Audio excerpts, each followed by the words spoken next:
Star Trek. Voyager missed a key detail that would have made the entire show more believable. Star Trek. Voyager tells the story of Captain Catherine Janeway Kate Mulgrew and her crew making the 7-year trip home from the Delta Quadrant. But the show neglects a major part of what the journey back to Earth would really be like. The Star Trek. Voyager cast experiences turbulent scenarios and deadly encounters as they try to reach Earth. And while that is to be expected for a lone Starfleet vessel stranded so far from familiar surroundings, the 90s Star Trek spinoff doesn't pay much attention to a particular aspect of its formula.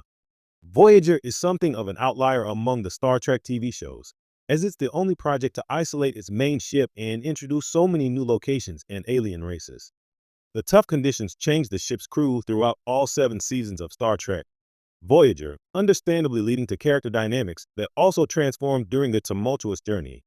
While they had the advantage of one of the most advanced ships in Starfleet at least, at the time of their departure, its fortitude was a little unrealistic, even by sci-fi standards. The USS Voyager was never believably low on resources, despite its unplanned 7-year journey.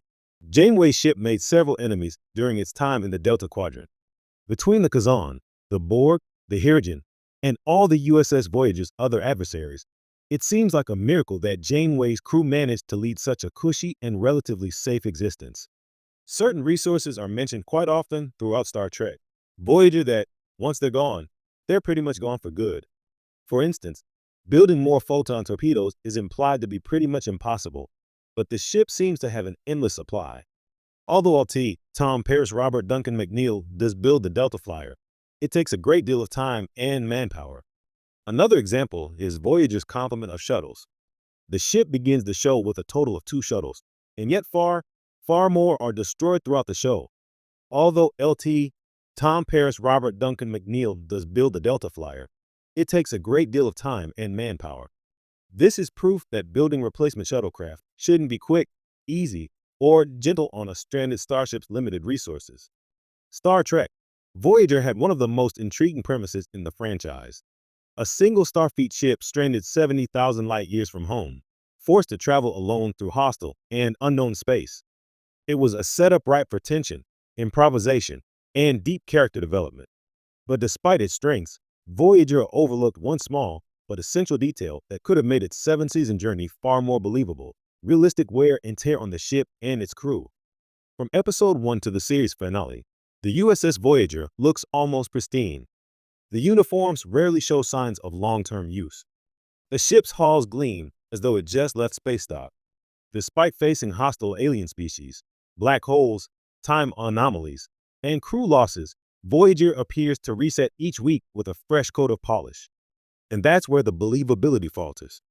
The show asks viewers to buy into the immense logistical challenge of surviving on limited resources with no access to Starfleet support. Yet visually, Voyager seemed untouched by hardship.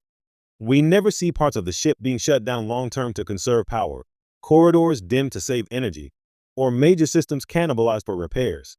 There's little to no sense of entropy. The ship's near-magical resilience robs the story of the realism its premise demands. Imagine how much more immersive the show could have been if Voyager evolved visibly across seasons. Scorched hull plating. Jury-rigged technology bolted to the walls. Rooms repurposed as hydroponics bays or makeshift factories. Uniforms slowly altered, mixed with alien fabrics. Starfleet standards slowly giving way to hybrid Delta Quadrant innovation. These visual cues could have reflected the crew's struggle and growth in a way dialogue alone never could. Other sci-fi series, like Battlestar Galactica 2004, embraced this detail with gritty sets and a constant sense of fatigue. That series showed the cost of isolation and endless travel. Had Voyager done the same, its transformation from a Starfleet vessel to a survivalist arc could have enhanced character arcs and made every victory feel earned. Captain Janeway's commitment to maintaining Starfleet principles in the face of adversity was admirable, but it would have meant more if we actually saw the cost. If she had to argue with her crew over sacrificing creature comforts for ship integrity, if Chakotay's Maquis background contributed practical fixes to failing